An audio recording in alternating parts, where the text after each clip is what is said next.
So market update for Wednesday, April 1st, 2020.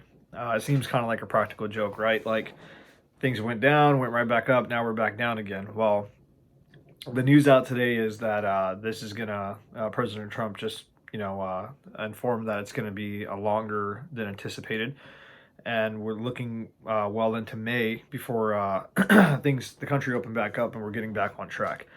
And I have a feeling that the truth of the matter is we're going to need another stimulus package. We're definitely going to need another bailout. And I wanted to just, I'm going to get a little bit off topic, talk about some other things, and then come back and tie it in with business. You know, it does. One of the theories is kicking the can down the road kind of thing. But I think there's some bigger pictures, things that we're missing here, and that's what I'm trying to give to you guys is a bigger insight here, so you can make better decisions, right? Because if we're thinking like everybody else, then you're going to get caught up in the herd. So one of the things is I think it's necessary to have another bailout because remember, guys, 50% of the country, is living off of, on that poverty line, paycheck to paycheck kind of thing. If you take away income, you are going to incentivize crime and rioting. So not only is this next stimulus package going to be able to keep that down and also be able to keep things afloat, we're already seeing leaks in the in certain aspects of the lending market, right? For example, owning a home and renting it out, being a landlord. If your tenant's not employed, they physically cannot get you the job. I mean, if they can't physically get to a job, they physically cannot pay you. And the same thing is going now, for you, if you can't get rent, you're not going to be able to pay, your mortgage, so that's one cycle of it. You also got to think about the other the other industries are involved, right? Commercial. I already mentioned Cheesecake before. I'm sure there's going to be other private lenders that or private businesses that come down and talk to their landlords and say, "Hey, we physically cannot afford this right now," and they're going to have to make adjustments to it. One of the things coming out in a global scale too is you're seeing supply chains start breaking down. So a lot of the world's food supply is still fine, right? But if you see these ports in like in Brazil, in other key areas in Africa that are starting to take caution and shut down, you're going to see a bigger disruption of the supply chain. And remember, everything is linked with everything, right? So if wheat production slows down from, let's say, in Africa or Malaysia, and we're not being able to get wheat, then well, that's going to affect meat prices here. It's going to affect a bunch of other things that are tied into that one thing, and it ends up being another bigger ripple effect. So the stimulus is it's going to have to come. This bleed is probably going to last longer than May. It's just the fact of the matter is until we hit that peak and we start coming back down, that's going to be the true determinant is once we hit the peak and it comes down. And I don't think we've hit the peak yet, and that's clearly stated when we've pushed back the reopen date for the country, and on top of that, it's probably going to have to open up in waves. So all this should be signifying is like have you guys ever heard the term "death by 1,000 cuts"? So it's kind of the tactic where you're like instead of killing an enemy, just stabbing it, right in the heart, or I don't know, chopping off the head, or just some crazy one shot thing.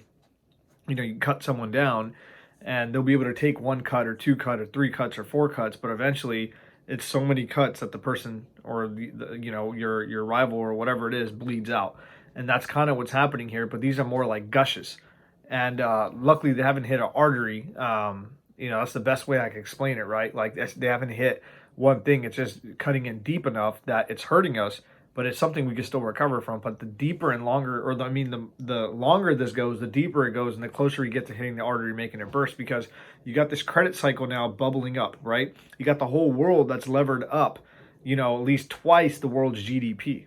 So world GDP somewhere around 70 trillion, and levered up, sorry, up to 140 trillion dollars, and we're having to finance that, and which is fine. Like I said, debt is not bad as long as it was productive. But now you get to a certain level and you don't got cash coming in, and then you can see how that becomes a problem, right? So if you owe someone, $2, and you're supposed to pay them back $1 a year, just layman's terms, and all of a sudden you're not making $1, and that $2 is now collecting interest. You know what I mean?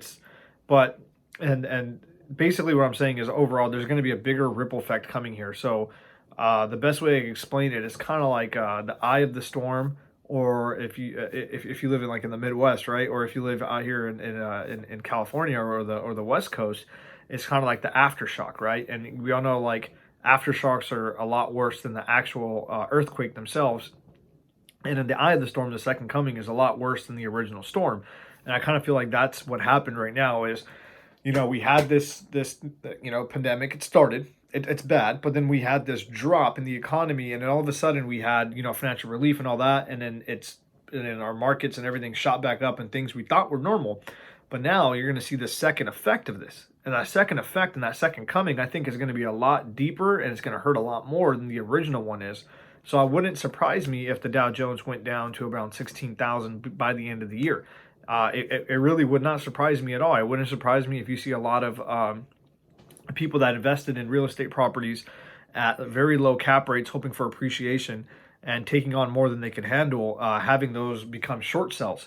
So there's a lot of ripples that could happen. But in order to prevent this, in order to prevent that doomsday scenario, I think, politics has to work hand in hand with the people right now. So what has to happen is, with this second wave of stimulus that comes in, we have to kind of navigate how long we think that it's going to take for us to reopen back up. So if we think it's mid-May or beginning of June, well, the stimulus has to represent that. Last time they were already just giving it enough for really 2 weeks. Then it also comes down to the question, well, how much stimulus can we give before we're letting people figure it out for themselves and letting a reset happen? These are bigger questions to ask. Now, in my opinion, I think definitely another at least $1 trillion is going to be needed here in the next 30 days in order to sustain just the status quo, if not more. But if they want to last until June, you're probably looking at around at least $3 to $4 more trillion being pumped in on top of the $6 trillion we pumped in. But long-term ramifications of this, I'm willing to bear the burden of being strapped down on cash. And that's okay, because at this point, I'd rather have that happen than crime rise and people's homes be robbed and also leaving people in the streets homeless. I'm willing to take that. So this is totally different than us just giving away free college or just giving away something, right?